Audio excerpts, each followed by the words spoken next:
Yun guys mga paps, sabi nila pang safety na lang daw si Grab. Tatawa na lang tayo. So yun guys, patunayan natin na kung totoo man yun, ito ang mas maganda pang sasabihin natin sa inyo.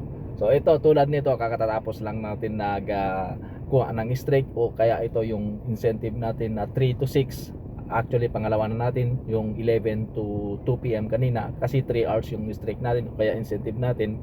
So ngayon, mayroon pa yata tayong pangatlo na strike o kaya incentive.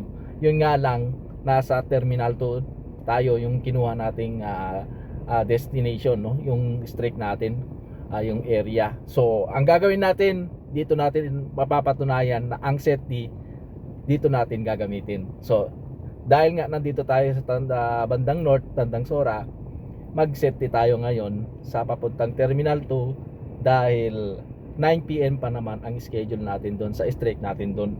So 6 PM na, so mag-safety na tayo.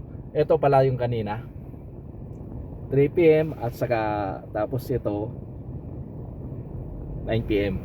So mag-safety na tayo ngayon. Doon natin gagamitin ang set destination.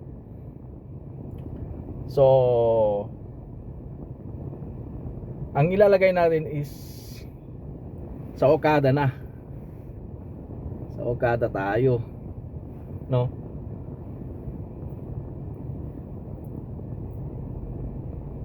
Yun, nakaset din na tayo. Magkaantayan lang tayo ng booking papunta doon.